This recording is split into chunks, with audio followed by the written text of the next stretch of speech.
stop. Watch shit don't never stop.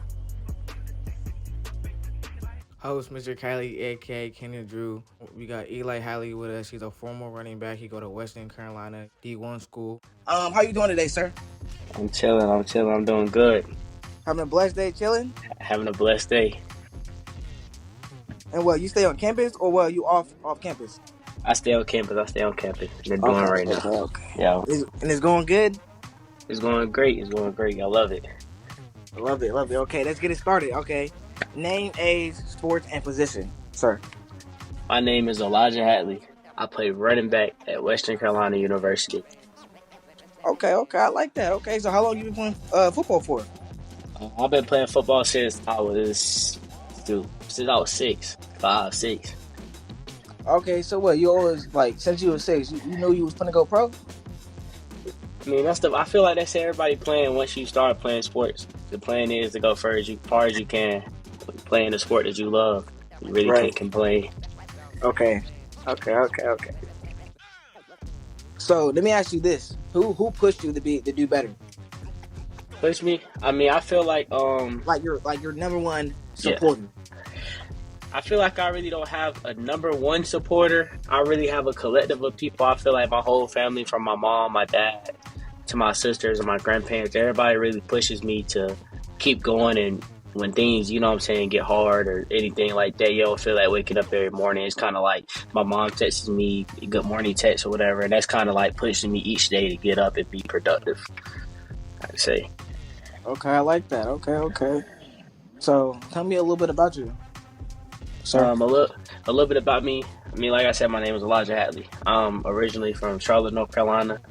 Out of high school, I didn't have really the offers that I wanted to have, the D1 offers I wanted to have, so I decided to go Juco.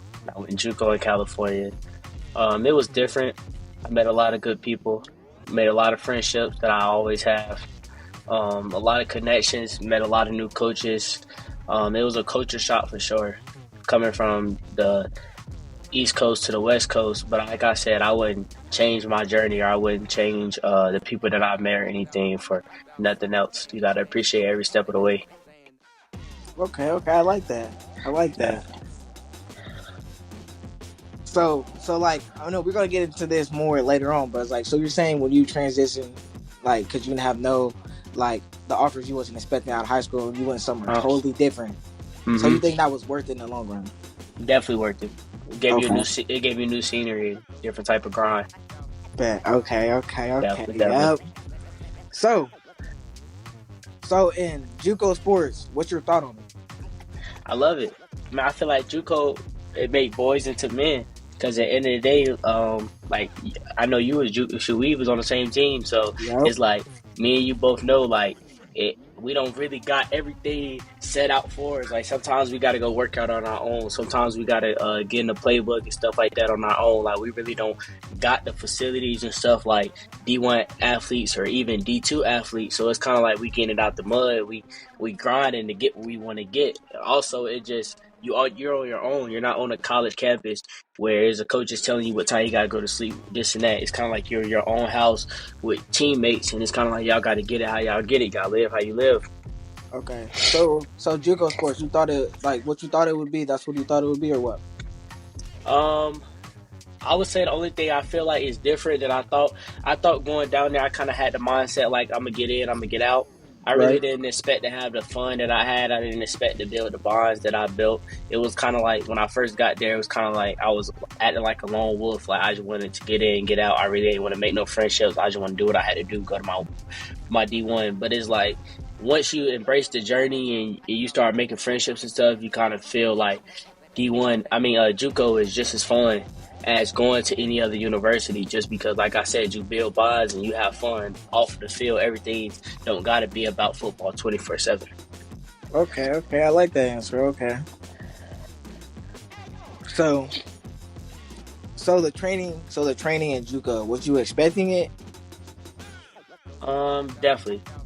I feel like I was prepared for the training in Juco. It's kind of like, I feel like you always prepare yourself for your next step or what you think you're finna do, or over prepare yourself. Nothing can ever shock you, or even if it does shock you, all you gotta do to is adapt to it. Really, you don't gotta sit here and be like, oh my God, I can't do this. You just gotta adapt to it. Either you want it or you don't. I know, I feel that. You gotta adapt to it. Rain, snow, or heat. Definitely. So, okay, so as far as like, how confident are you in your coaching staff and their ability to further you in your sports? Right now or at Juco? Like in Juco, and then now. In Juco, I feel like I trusted both of my coaching staffs. I feel like at the end of the day, speaking for here and at my D1, I feel like coaches got to learn you just like you got to learn coaches. So I feel like every single year it's a new team, especially in Juco. Every single year it can be a brand new team. And it's like everybody got to learn each other, from learning your teammates to learning your coaches. And the same thing at D1 with the transfer portal and all that stuff is like you can have one team this year and a whole different team the next year. So it's like you just got to prepare yourself and learn your coaches, and y'all got to mess up together in order to succeed. Okay. So from like a D1 coach and a Juco coach, you think that what's the difference? Like, what's the difference? I would feel like, me personally, I feel like it depends on what Juco coach you're talking about. I feel like if some Juco coaches that does have the same knowledge as D1 coaches, they just prefer to be on the Juco level just because they like to see men and give men opportunities. But then you also have coaches at D1 levels that just teach you a whole new thing of football and how you view football, or how you think of football, or how you read defenses or come off blocks and stuff like that. It's just like the knowledge and like the experience that they got is just unmatched. So I definitely feel like D1 coaches have more experience, but it's also Juco coaches out there that has a lot of experience, and don't get me wrong. Okay, so like D'Anza and like your Juco, I mean you're like D1 college right now. Who would be a better head coach? Like, say like, I wouldn't say a better head coach, but I'll say like who did it better, like the program, who ran it better. Or who, like, I feel like that's actually a great question. I feel like that in Juco, our head coach, he has more say towards our offense and our defensive schemes.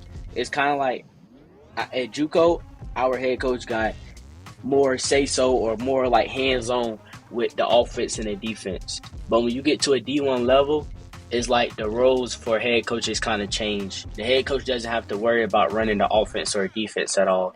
He's getting paid to do more off-field things, like make sure all your traveling and stuff is good, and also just make sure the overall team is good. So that's why he has offense coordinators and defensive coordinators. You go to some Jucos where the head coach is also the offensive coordinator or also the defense coordinator. At D1s, you don't have that.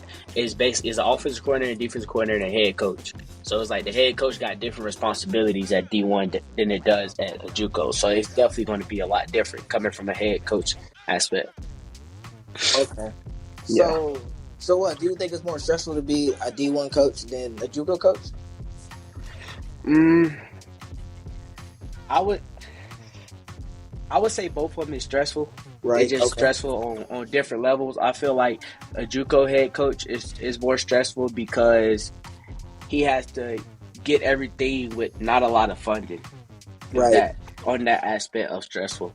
D1 stressful, I feel like it's more stressful from having to compete in the transfer portal, having to have enough money to bring all these players in from the transfer portal. I feel like D1 is really turning more into like the NFL with money wise and things like in competition and things like that, just because it's like like the transfer portal. It's like, that's where I feel like the most stress come from, having to worry about if I don't play this kid a lot, he's going to enter the transfer portal and leave instead of sticking it out. Versus Juco is like, no matter what, you're going to be here for 2-3 years. And you got to figure it out because it's the only option that you got. You know what I'm saying? Yeah. Okay. That's a great answer. A lot of my viewers, all my athletes, tune into what Hadley is saying. This is good knowledge for y'all, so I need y'all to tune in, go check out his page, stuff like that. I'm gonna put it in the bottom at the very end of the podcast. So go show my boy some love. Show me on his D1 journey. He already made it D1, so he's trying to go to NFL, right?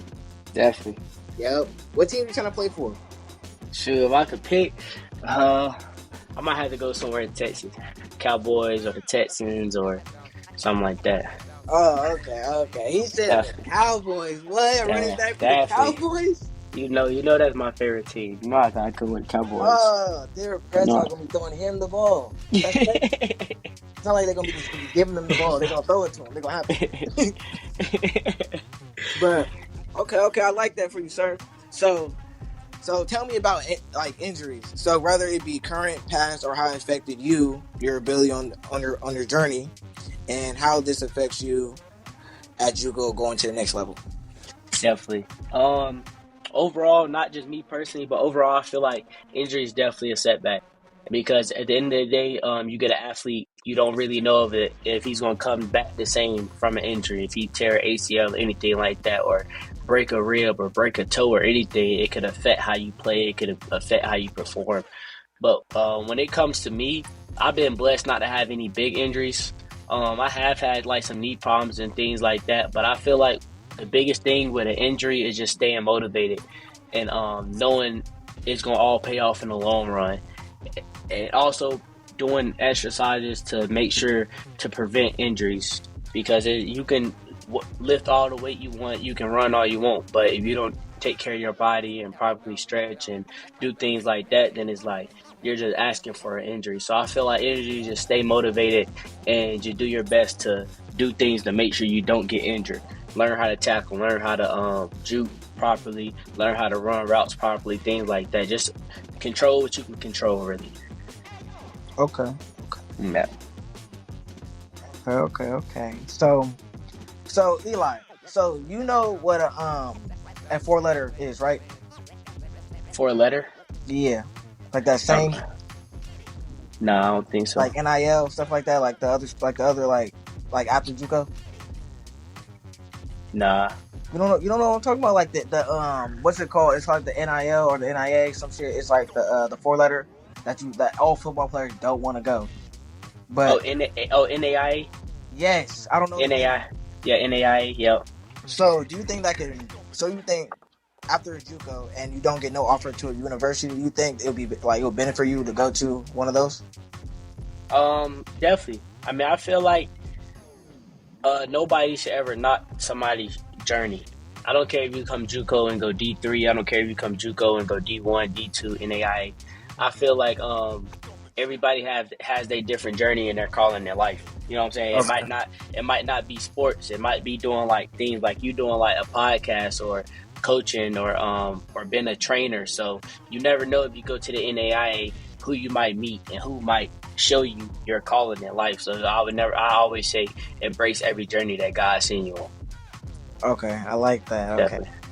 Yeah, embrace everything. Everything. So like this kind of like this applies to you but doesn't really apply to you. So would you walk onto a college for a chance to get a full scholarship? Definitely. So I you think definitely it's would. worth it?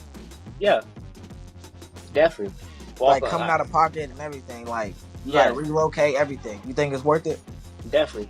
And Okay. I can speak on that because I'm not from California. So when I came to California, everything I was paying for rent and classes and all that was out of pocket until my second year when I was technically in state because I had been there for a year. But like, so I feel like I done the same thing. I went and it's basically like betting on yourself. All you gotta do, you bet on yourself. You know what I'm saying? So if it's like if you feel like it's gonna pay off in the end, then yeah, do that. And all you gotta do is bet on yourself. You bet on yourself, can't nobody ever go against you. I like that. Okay. Yeah. I like that answer. So so as far as going overseas and continuing sports, would you do that? Going overseas? Yeah. I feel like yeah. And that goes along with embracing every journey that God sends you on. You don't know if you'll go overseas and you'll ball out for 2 years and get called up to the NFL. I know a couple dudes that I train with that's in the CFL, they play in Canada. And it's like they're trying to still get to the NFL, but they're embracing the journey or where they're at right now because it's all going to pay off at the end. One of my boys, Jacob Roberts, y'all can look him up.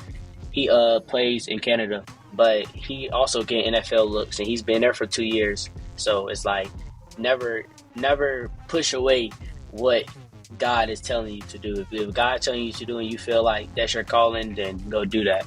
And it's going to all pay off at the end, no matter what you do in life. Okay. Yep. Okay. Okay. Yep. That's what I'm saying. You hear him. You hear it first. Definitely. For me. Definitely. So this was what I need to ask you. This is like the best question I got right now for you. All right, let me hear So, it. as an athlete, Uh-huh. do you think you have to sacrifice something to play into this game? Oh, a lot. You got to sacrifice a lot. And like I said, and probably people that listening to this, especially with college ball, like it's some years I was down there with y'all on Thanksgiving.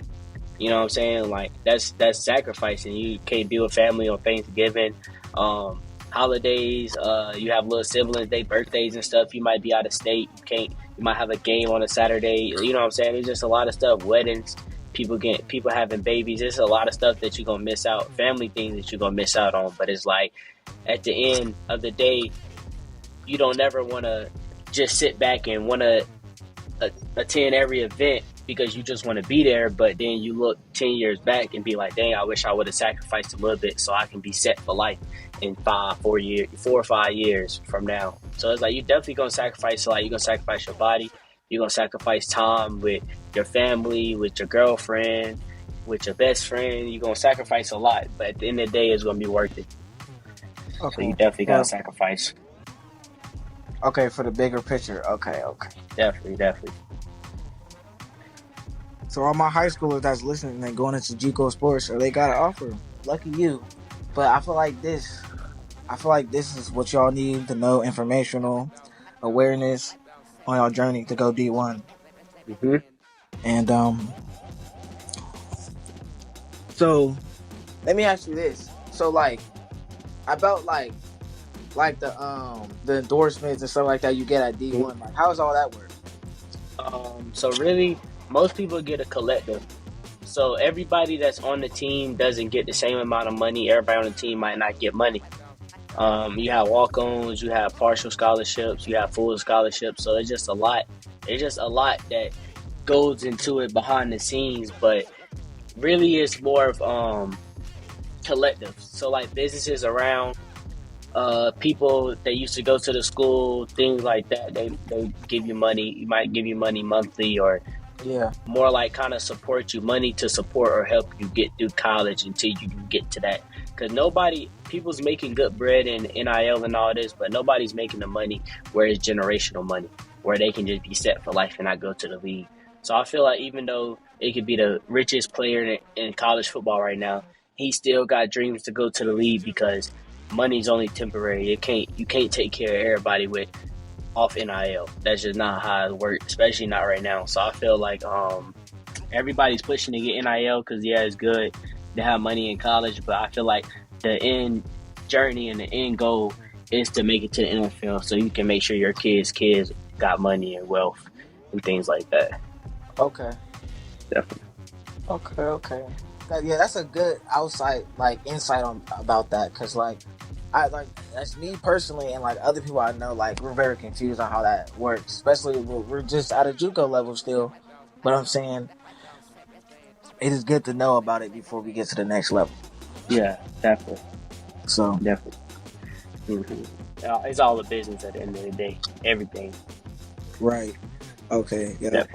Okay. That's good to know. That's really good insight. You feel me? So, I don't want to keep you too long. I just want to get some of your time out of your day, stuff like that. You know, as an athlete, I know you're busy. You gotta rest. You gotta get to it. You gotta whatever you gotta do. I just know that as an athlete, you have a busy day. You have a full schedule of what you got to do, what you ain't gonna do, and stuff like that. Definitely. So, Eli Hadley, I'm just glad that you took this time. I know you're a familiar face. You're a friend. So I'm glad you took this time to come on my podcast and, explain your journey and give insight on stuff that you know. And you feel me? I like that. And my viewers would like that too. Stuff like that. All my athletes tune in, staff, whatever. Tune in with Eli Hadley. I'm going to put his information and stuff at the bottom. So y'all know where to get him at Instagram. And, yeah. Definitely. If anybody have any questions, y'all can hit me. But before we end this, I do got some questions for you though. Oh, you do? Yeah. What's your question, sir? So first off, how'd you get the name for your podcast? My name for my podcast is Division 4 Podcast. I said that is because at a Juco level, there's not really no 2, 3, or 1. Like you're like the only way from a Juco is up. So I named the G4 Podcast because like what I just said. Like the only way from here is up, and I feel like there's no division or nothing out of Juco. It's just Definitely. No, I like it's just that. another stepping stone. That's creative. I definitely like that. That's definitely creative. And then that my other question is, why did you even start podcast? Like, what made you get up one morning and say, "I'm gonna start doing a podcast"? I always had a thought, a vision. Everyone has a thought, a vision, whatever they want to do, a dream, and I kind of want to do everything. So I already knew, I already do YouTube. I'm an athlete, stuff like that. So I kind of just, and people were already telling me to start one, start voicing people's opinions and get awareness and stuff like that, insight on certain things. So I took advantage of that eventually, and I got onto it. And also why I started it, cause I was planning on starting this after my journey, so I have more stuff to talk about. But it is also good to start it on your journey. Take people on the journey with you. Yes. So, but that's really why I did it now. But also, it's also for a class. It's my English class. It's a grade. Yeah. So. Nah. But yeah. Nah, I like that. I definitely like that idea. Definitely. So, but is there anything else? What's your next plans to take your podcast to the next level?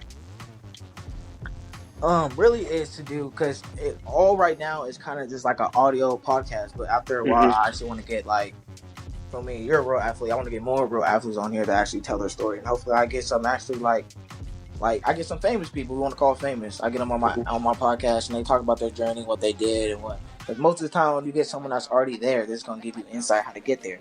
So that's what I'm looking for, is the insight how to get there, the awareness, and the tools, the need and use on my journey.